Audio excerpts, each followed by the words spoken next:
El océano profundo es sin duda el mayor territorio inexplorado que tenemos en nuestro propio planeta. Un lugar donde la luz del sol no llega, donde la presión te aplastaría como si nada. De hecho, tenemos mejores mapas de Marte que de nuestro propio fondo marino. Más del 80% sigue siendo, un completo misterio.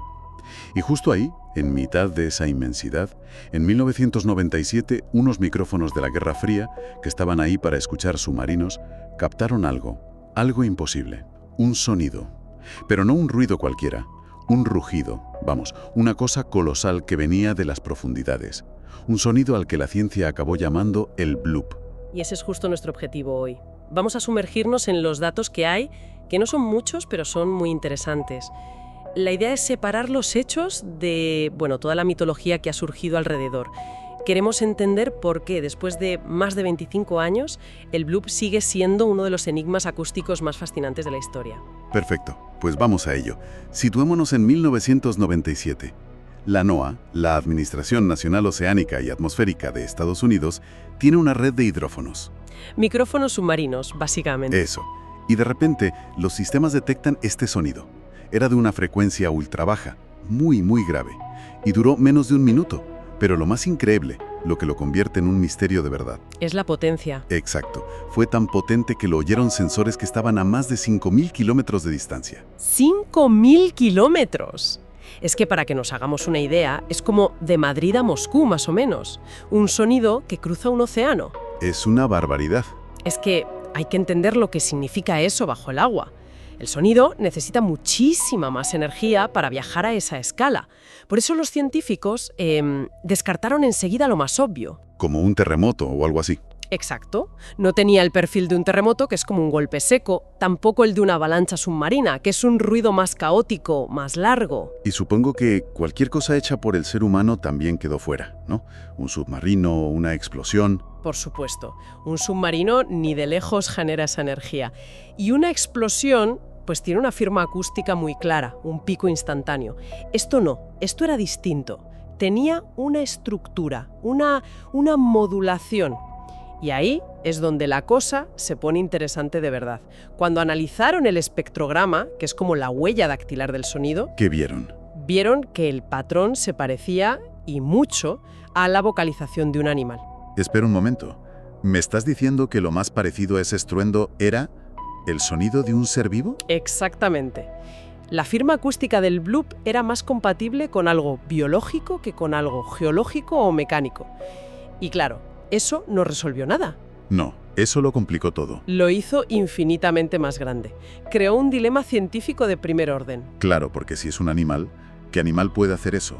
Lo primero que se te viene a la cabeza es una ballena, imagino. Lógicamente, fue la primera idea, pero se descartó casi al momento. A ver, la ballena azul es el animal más grande que ha existido nunca. Y sus sonidos viajan cientos de kilómetros, que ya es una pasada.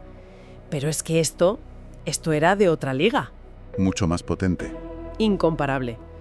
Los cálculos de la NOAA fueron muy claros. Para que un animal hiciera un ruido detectable a 5.000 kilómetros, tendría que ser, y esto es una estimación, a la baja, varias veces más grande que la ballena azul más grande. Es que eso rompe todos los esquemas. No hablamos de un animal un poquito más grande. Hablamos de un leviatán, de algo mítico. ¿Hay algo en el registro fósil que sugiera que algo así es posible? Y ahí es donde la ciencia choca contra un muro. Es que todo lo que sabemos de biología, de física, de la resistencia de los huesos, todo se rompe. No es que sea improbable, es que, según nuestro conocimiento, es físicamente imposible para un ser de carne y hueso. O sea, la ciencia se encontró con algo que sus propias leyes decían que no podía existir. Exacto. Y ahí es cuando empieza lo bueno. La comunidad científica se quedó con una teoría fascinante, casi de ciencia ficción, pero sin una sola prueba: la posible existencia de una criatura colosal en el Pacífico. Vale, tenemos un sonido de un poder increíble, posiblemente biológico. ¿El siguiente paso sería? ¿De dónde venía? ¿Pudieron localizar el origen? Sí, se pudo triangular con bastante precisión, gracias a que lo captaron varios hidrófonos. Y la localización, pues, le añade otra capa de misterio al asunto. El epicentro del sonido nos lleva a una zona remotísima del Pacífico. Cerca de algún sitio conocido. De nada conocido. a unos 2.000 kilómetros al oeste de la costa de Chile. Es una zona que llaman el polo de inaccesibilidad del Pacífico, el punto del océano más alejado de cualquier trozo de tierra. O sea, en mitad de la nada más absoluta. No cerca de una falla tectónica ni de volcanes. En mitad de la nada. Y lo curioso, lo que ha alimentado muchísimas teorías, es una coincidencia literaria. La localización, en las coordenadas 50 sur, 100 oeste, está bastante cerca del punto que el escritor H.P. Lovecraft imaginó para R'lyeh. ¿La ciudad sumergida de Cthulhu? Esa misma. La ciudad donde, según su mitología, descansa esa criatura cósmica. Vaya, eso es inquietante. Obviamente es una casualidad, pero... Es una casualidad de las que ponen los pelos de punta, ¿verdad? Totalmente. Hay que insistir, es solo una coincidencia. Lovecraft eligió ese punto del mapa precisamente por eso, por ser el lugar más remoto y misterioso que encontró. Pero es una de esas casualidades que le da un toque casi poético a un misterio científico y que, bueno, ayudó a que el bloop se convirtiera en un fenómeno de Internet. Desde luego. Pero volvamos a la ciencia. Con los años la NOAA ha intentado, dar carpetazo al asunto, ¿no? Con hipótesis más naturales. Sí, la más famosa y la que a día de hoy es la explicación oficial es la de un icequake, un crioseísmo. ¿Un terremoto de hielo? Algo así. La teoría es que el sonido lo produjo el desprendimiento de un iceberg gigante en la Antártida. Cuando un bloque de hielo de ese tamaño se rompe y roza con el fondo del mar, puede generar ruidos de muy baja frecuencia y muy potentes. Y la Antártida está relativamente cerca, en términos de sonido submarino. Exacto. La idea parece plausible. Un momento. Esa explicación del iceberg suena bastante lógica. Se rompen bloques de hielo todo el tiempo, hacen ruidos. ¿Por qué no es suficiente para cerrar el caso? ¿Qué es lo que no encaja ahí? Has dado en el clavo. La explicación es plausible, sí, pero tiene dos puntos débiles muy grandes. El primero, y el más importante, es la firma acústica. El sonido de un crioseísmo es un ruido sucio, caótico, como una roca que se raspa. Y el bloop no era así. El bloop era limpio. Tenía una estructura, una frecuencia que subía rápido y luego bajaba despacio. Un perfil mucho más orgánico. Por mucho que quieran ajustarlo, no se parece. Sigue pareciendo más una vocalización que hielo rompiéndose. Entiendo. ¿Y cuál es el segundo punto débil? El más desconcertante de todos. Fue un evento único. Nunca más se ha vuelto a grabar un sonido exactamente igual, ni antes ni después de 1997. Claro. Si la causa fueran los crioseísmos, que es algo que pasa constantemente, lo lógico sería haberlo detectado más veces en todos estos años que llevamos escuchando. Pero no, fue solo una vez. Un único rugido en un cuarto de siglo de silencio. Eso hace que la hipótesis del iceberg, aunque sea posible, parezca mucho menos probable. Mucho menos, sí. Entonces, si la explicación oficial no convence del todo, ¿qué pudo ser? Volvemos a las teorías más especulativas. La primera es la más directa, un animal gigante no descubierto. Y no es una idea tan loca como parece. Pensemos en el calamar gigante o el colosal. Durante siglos fueron mitos de marineros, historias de krakens. Y la ciencia no se lo creía. Para nada, hasta que empezaron a aparecer cadáveres en las playas y finalmente los vimos vivos. El océano profundo es el escondite perfecto. Si una criatura del tamaño de un autobús pasó desapercibida hasta hace poco, ¿quién asegura que no hay algo más grande allá abajo? Ya, pero el salto de un calamar de 15 metros a una criatura varias veces más grande que una ballena azul es enorme. ¿No desafía la lógica biológica? La desafía, sí, pero el océano profundo tiene sus propias reglas. Y eso nos lleva a la segunda teoría, que no sea una especie nueva, sino una que creíamos extinta. Un superviviente prehistórico. Exacto. El abismo es muy estable. Ha permitido que sobrevivan fósiles vivientes, como el celacanto, un pez que se creía extinto con los dinosaurios.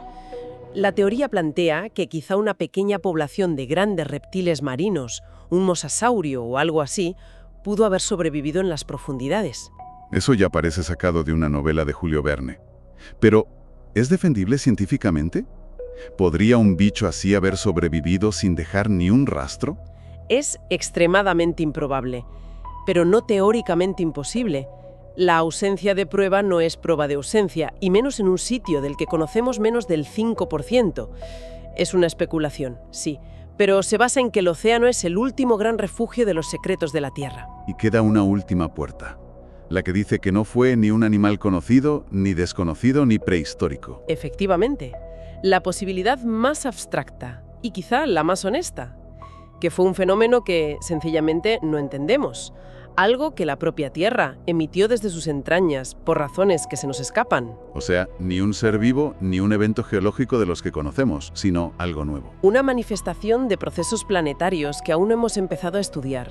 Un sonido único de un planeta que está vivo. Entonces, si juntamos todo, ¿qué nos queda? Han pasado más de 2 décadas y el bloop sigue ahí, sin una respuesta que deje a todo el mundo satisfecho. Tenemos una explicación oficial que cojea y un montón de teorías que van de lo posible a lo fantástico. En una época en la que parece que lo tenemos todo controlado, el océano nos da una bofetada de realidad, ¿no? Nos recuerda que apenas estamos arañando la superficie. Es una lección de humildad, desde luego. El enigma sigue ahí. Si el bloop fue una criatura, es probable que siga ahí abajo, en la oscuridad, ajena a todo esto. Y si fue un evento único, pues nada nos asegura que no pueda volver a pasar mañana o dentro de un siglo. El misterio sigue intacto, como un eco que nos recuerda lo poquísimo que sabemos de nuestro propio planeta. Y esto nos lleva a una reflexión final para darle vueltas. El bloop es solo un sonido que por pura suerte y tecnología logramos captar. Fue un grito en la oscuridad que llegamos a oír. La pregunta que de verdad inquieta, la que debería mantenernos despiertos es: ¿cuántos otros secretos, cuántas otras criaturas o fenómenos de una escala que ni imaginamos ocurren constantemente en ese 80% de océano inexplorado, en un completo y absoluto silencio para nosotros?